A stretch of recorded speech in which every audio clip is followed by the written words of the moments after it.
प्रज्ञा मिश्रा की इस बयान से कितने लोग सहमत हैं, इसको कमेंट करके बताएं और पेज को फॉलो कर लें। अच्छी बातें आपको सुनने को मिलेगा।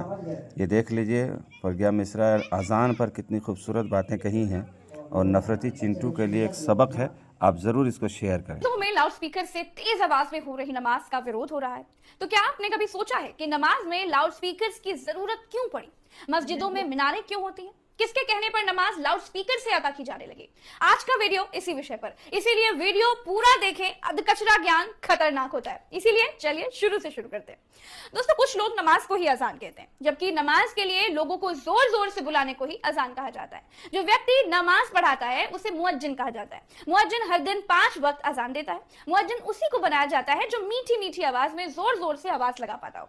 दोस्तों, सबसे पहले मदीना में नमाज पढ़ने के लिए मस्जिद बनाई गई। तब मुस्लिम धर्म के लोगों की संख्या बहुत कम थी। तब इस बात की जरूरत महसूस की गई कि लोगों को नमाज का समय याद दिलाने के लिए और एक जगह पर इकट्ठा करने का कोई तरीका होना चाहिए। पैगंबर मोहम्मद सल्लल्लाहु अलैहि वसल्लम ने जब इस बारे में धर्म मित्रों से परामर्श किया तो 4 सुझाव आए। पहला ये कि प्रार्थना के समय कोई झंडा बुलंद किया जाए, जिससे सबको पता लग जाए कि नमाज पढ़ी जा रही है। दूसरा सुझाव ये कि क्यों ना नमाज के टाइम पर ऊंचाई वाली जगह पर जाके आग लगा दी जाए, जिससे कि मुस्लिम धर्म के लोगों को पता चल जाए कि प्रार्थना का समय हो गया। तीसरा सुझाव ये आया दोस्तों कि क्यों ना यहूदियों की तरह बिगुल बजाए जाए। चौथे ने कहा कि ईसाइयों की तरह घंटियां बजाई जाए। घंटी सुनकर लोग समझ जाएंगे कि नमाज होने वाली है। लेकिन इसमें एक परेशानी थी कि किसी और के धर्म का तरीका अपनाने से दूसरे धर्म के लोगों को कंफ्यूजन हो सकती थी। इस समस्या से पैगंबर मोहम्मद सल्लल्लाहु अलैहि वसल्लम बहुत चिंतित थे। फिर उनके धर्म मित्र अब्दुल्लाह बिन जैद ने एक सपना देखा जिसमें अजान की बात थी। अजान मतलब तेज आवाज में लोगों को पुकारने की। उन्होंने पैगंबर मोहम्मद सल्लल्लाहु अलैहि वसल्लम को अपना सपना बताया तो पैगंबर मोहम्मद साहब ने इसे पसंद किया और इस सपने को अल्लाह की ओर सच्चा सपना बताया। पैगंबर मोहम्मद सल्लल्लाहु अलैहि वसल्लम ने हजरत अब्दुल्ला बिन जैद से कहा कि तुम हजरत बिलाल को अजान करने के लिए कहो। उनकी आवाज बुलंद है, इसीलिए वो हर नमाज के लिए अजान दिया करेंगे। उसी दिन से अजान शुरू हुई। इस तरह हजरत बिलाल इस्लाम धर्म के पहले अजान देने वाले बन गए। जब अजान देना शुरू हुआ था तब ऊंची दीवारों पर चढ़कर तेज आवाज में अजान दी जाती थी, मतलब चिल्लाकर लोगों को नमाज पढ़ने के लिए बुलाया जाता था। उस वक्त मुसलमान बहुत कम थे और ज्यादातर मुसलमानों के घर मदीना मस्जिद के आसपास ही थे। तब तो उन तक हजरत बिलाल की आवाज आसानी से पहुंच जाती थी।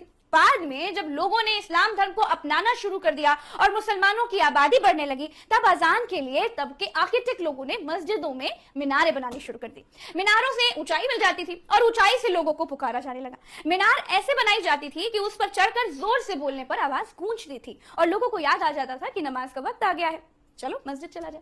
तो जैसे जैसे जनसंख्या बढ़ी, शोर शराबा बढ़ा, गाड़ी घोड़ा हवाई जहाज की आवाजों के बीच आप मीनार पर चढ़कर क्या आसमान में चिल्ला करके भी किसी को पुकारेंगे तो कोई नहीं सुनेगा। इसीलिए अजान के लिए मतलब लोगों को बुलाने के लिए लाउड स्पीकर का चलन शुरू हो गया। दोस्तों, 100 की सीधी एक बात है कि ना तो अल्लाह ने कहा था कि मुझे लाउड स्पीकर से पुकार कर मेरी इबादत करना, ना ही भगवान ने कहा था कि रामायण में लाउड स्पीकर लगाना, जगरातों में मेरे भजनों के लिए लाउड स्पीकर लगा लेना। ये अपने अपने धर्म के लोगों को दूर से ही सूचित करने का तरीका है कि यहाँ पर नमाज पढ़ी जाने वाली है, यहीं पर रामायण चल रही है, चलकर चलिए हम भी 2-4 चौपाइयां पढ़ लेते हैं, कुछ पुण्य मिल जाएगा। तो मेरे ख्याल से अब तक आप समझ गए होंगे कि नमाज लाउड स्पीकर पर क्यों पढ़ी जाती है। दोस्तों, इस वीडियो में इतना ही। चलते हैं। राम राम, दुआ सलाम, जय हिंद। दोस्तों, मुझे ट्विटर पर @प्रज्ञा नाम से खोजकर फॉलो जरूर कीजिएगा। बाकी फेसबुक पर अगर देख रहे हैं आप तो मुझे फॉलो वाला बटन दबा करके फॉलो जरूर कर ले और फॉलो कर लेंगे तो नया वीडियो का नोटिफिकेशन आपके पास फटाक से पहुंच जाएगा।